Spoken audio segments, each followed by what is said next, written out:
ડીસા તાલુકાના શેરપુરા ગામના એક 12 પાસ યુવકે મધનું મબલક ઉત્પાદન કરીને નાણાં ઉપાર્જિત કરવાનો નવો રસ્તો શોધી કાઢ્યો છે અને આ ખેડૂતથી પ્રભાવિત થઈને અન્ય દેશના ખેડૂતોએ પણ મધના ઉત્પાદનનો વ્યવસાય શરૂ કર્યો છે।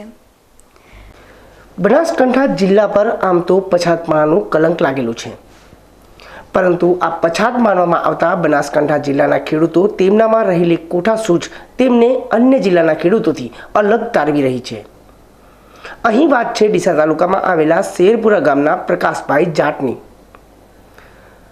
તો પ્રકાશભાઈ જાટે અભ્યાસ તો માત્ર 12 ધોરણ સુધી જ કર્યો છે, પરંતુ તેમનામાં રહેલી પ્રતિભાના તે ધની છે। પ્રકાશભાઈ જાટ પોતાની 1.25 એકર જમીન પર ચીલા ચાલુ ખેતી કરવાના બદલે અત્યારે મધમાખી ઉછેર કેન્દ્ર ચલાવી રહ્યા છે અને વર્ષે લાખો રૂપિયાની આવક પણ રળી રહ્યા છે। એશિયાની પ્રથમ નંબરની ડેરી એવી બનાસ ડેરીના સહયોગથી તેમણે મધમાખી ઉછેર કેન્દ્ર શરૂ કર્યું હતું। વર્ષ 2016માં પ્રધાનમંત્રી નરેન્દ્રભાઈ મોદીના આહવાન બાદ પ્રકાશભાઈએ બનાસ ડેરીનો સંપર્ક કર્યો અને બનાસ ડેરીમાં મધમાખી ઉછેર કેન્દ્ર માટે 7 દિવસની તાલીમ લીધી। ત્યારબાદ પ્રથમ વર્ષ 2017માં તેમણે પોતાના ખેતરમાં મધમાખી ઉછેર કેન્દ્ર શરૂ કર્યું। શરૂઆતમાં પ્રકાશભાઈએ તેમના ખેતરમાં માત્ર 10 બોક્સ લગાવ્યા હતા અને ત્યારબાદ બીજા વર્ષે 2018માં બોક્સની સંખ્યા 100 કરી દીધી અને વર્ષે 1 લાખ રૂપિયાની મધની આવક કરવા માંડ્યા। બસ ત્યારથી જ પ્રકાશભાઈને મધમાખી ઉછેર કેન્દ્રનો વ્યવસાય ફાવી ગયો અને ત્યારબાદ તો પ્રકાશભાઈએ વર્ષે ને વર્ષે તેમના ખેતરમાં મધમાખીના બોક્સ વધારવા માંડ્યા અને અત્યારે તેમના ખેતરમાં મધમાખીના 900 બોક્સ લગાવેલા છે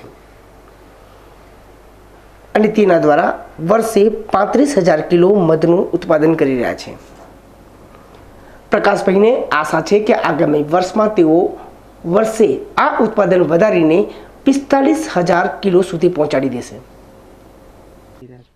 આ સમગ્ર આઈડિયામાં મેં શરૂઆતમાં તો ખેતી ઉપર જ નિર્ભર હતા અને ખેતીમાં પાણીના તળ દિવસે દિવસે ઊંડા જતા હતા, તેથી ખેતી કરવી અશક્ય થઈ ગઈ। એ વખતે 2016માં જ્યારે પીએમ સાહેબ નરેન્દ્રભાઈ મોદી સાહેબ ડીસા આવેલા અને તેમણે સ્વીટ ક્રાંતિનું આહવાન આપ્યું હતું, અમે એ સ્વીટ ક્રાંતિ શું છે એ વિશે જ્યારે થોડુંક ઊંડાણપૂર્વક તપાસ કરી ત્યારે બનાસ ડેરી અમને તાલીમ આપી અને કેવીએસસી દ્વારા અને બનાસ ડેરી દ્વારા અમને 10 બોક્સનું વિતરણ કરેલું હતું। એ બોક્સથી અમે શરૂઆત કરી હતી બનાસ ડેરીમાં। હાલ કેટલું તમે બોક્સો મૂક્યા છે અને કેટલી કમાણી કરી રહ્યા છો?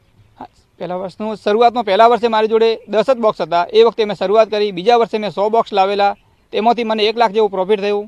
ત્રીજા વર્ષે મેં બોક્સની સંખ્યા વધારી અને 300 કરી અને 300 બોક્સમાં અંદર અમને લગભગ 11 લાખ જેવું મધનું કુલ આવક મળેલી અને આ વર્ષે મારી જોડે 900 બોક્સ છે। આ વર્ષે હું મને અંદાજ છે કે 35 થી 40 લાખ જેવું પ્રોફિટ હું કમાઈ લઈશ મધની અંદર। જમીન છે માત્ર 1.25 એકર અને આવક લાખો રૂપિયાની, ત્યારે અન્ય ખેડૂતો પણ તેમના આ વ્યવસાયથી પ્રભાવિત થાય તે નવાઈ ના કહેવાય અને અત્યારે થઈ પણ કંઈક એવું જ રહ્યું છે।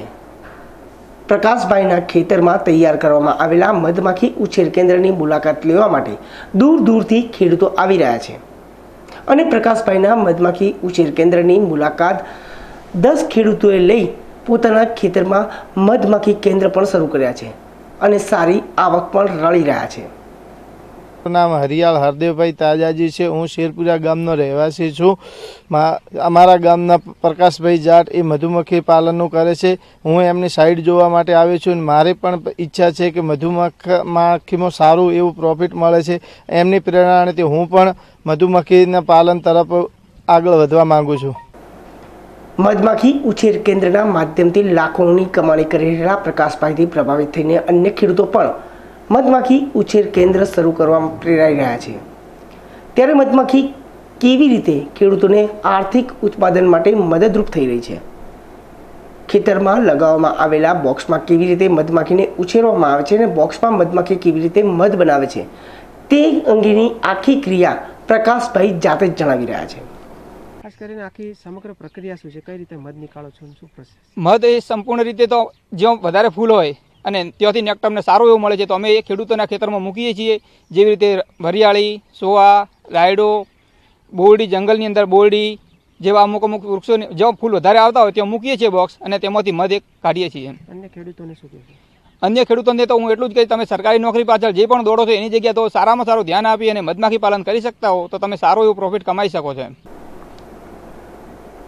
બનાસકાંઠા જિલ્લામાં પ્રકાશભાઈ જાટ જે રીતે પોતાની નાનકડી જમીનનો સદુપયોગ કરીને વર્ષે લાખો રૂપિયાની કમાણી કરી રહ્યા છે તે બનાસકાંઠા જિલ્લાના પ્રગતિશીલ ખેડૂતની નિશાની છે. અને આવા પ્રગતિશીલ ખેડૂતોના ઉત્કર્ષ માટે બનાસ ડેરી પણ ઉમદા પ્લેટફોર્મ પૂરું પાડી રહી છે.